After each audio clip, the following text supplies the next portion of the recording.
Bonjour et bienvenue, voici notre tour d'horizon économique, géopolitique et boursier. Nous sommes le vendredi 15 juin et pour comprendre comment tourne la planète finance, c'est sur la bourse au quotidien et nulle part ailleurs et l'épisode s'intitulera Divergente, euphorisante ou inconséquente. Je parle de la BCE. Non, je devrais mieux parler directement de monsieur Mario Draghi, redevenu Super Mario. Jeudi, il a littéralement euphorisé les marchés et envoyé l'euro par le fond, et avec une violence telle qu'on n'en avait pas observé depuis le 24 juin 2016, c'était le jour du Brexit. Oui, un euro perdant 1,7% en l'espace de 5 heures, ce qui prend généralement 5 semaines, on n'avait donc pas vu ça depuis 2 ans. C'est d'une brutalité et qui nécessite évidemment quelques éclaircissements. Alors il y a manifestement un effet de surprise. Et quelle est cette surprise ? Eh bien, c'est la divergence de politique monétaire entre la Fed, qui annonce la veille 4 hausses pour l'année 2018, donc une hausse par trimestre, donc un grand classique dans les cycles de hausse de taux de la Fed, et ça continue en 2019. Quant à M. Draghi hier, il nous annonce que la première hausse de taux, dont on n'a d'ailleurs même pas discuté entre membres de la BCE avant la réunion de jeudi, que de toute façon, on n'en parle pas et on ne l'envisage pas avant mi-2019. Monsieur Draghi ne s'était pas non plus montré précis sur l'arrêt du QE. Tout le monde avait compris que ça serait septembre, puisqu'il avait dit au sortir de l'été. Mais oui, mais le sortir de l'été, ça peut être plus long.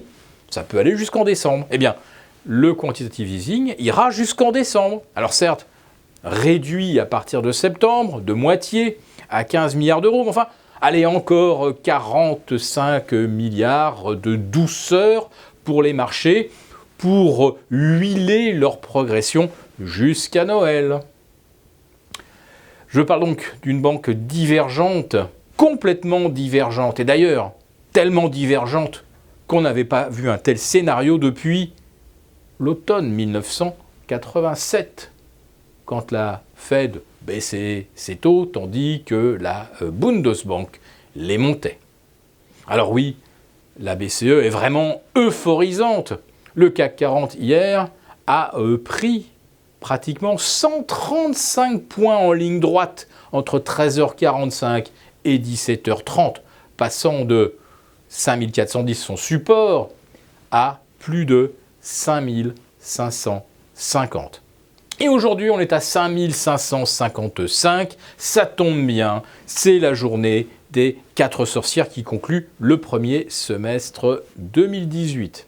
Enfin, pour ceux qui opèrent au travers des dérivés, c'est-à-dire en fait 95% des gestions mondiales. La performance du CAC 40 sur le premier semestre, allez, honorable, un petit peu au-delà de 3,5%. Alors évidemment, ça ne fait pas le figure en regard des 12,5% du Nasdaq ou des plus 14% du Nasdaq 100. Un Nasdaq qui a d'ailleurs continué de creuser hier son différentiel par rapport au Dow Jones, qui a fini stable, non même pas, en légère baisse, tandis que le Nasdaq prenait 0,85% et s'envolait vers un nouveau record absolu de 7764 points. Nasdaq qui pourrait d'ailleurs progresser maintenant en direction des 7008 et il rejoindrait alors une résistance oblique unissant les deux précédents sommets de fin janvier et de la mi-mars 2018. En tout cas, le Nasdaq a déjà attaqué l'année 2018 avec un différentiel de performance assez spectaculaire en 2017 par rapport au Dow Jones. On se disait que ça allait se corriger. Eh bien non, ça ne se corrige pas, ça ne fait que s'amplifier. Et à plus forte raison, si l'euro, comme on l'a vu, replonge sous les 1,16, car ça handicape essentiellement les valeurs industrielles, moins les technos. D'où le scénario de creusement également des écarts entre le Dow Jones et le Nasdaq. Maintenant, la BCE est-elle inconséquente ? La Fed a commencé à accélérer le rythme du resserrement monétaire parce que l'inflation, elle est là. Et en plus de ça, comme vous le savez, l'inflation officielle, elle est complètement fausse, complètement sous-estimée. Mais en Europe également, l'inflation, elle est là, tout aussi fausse et tout aussi sous-estimée. Mais là, M.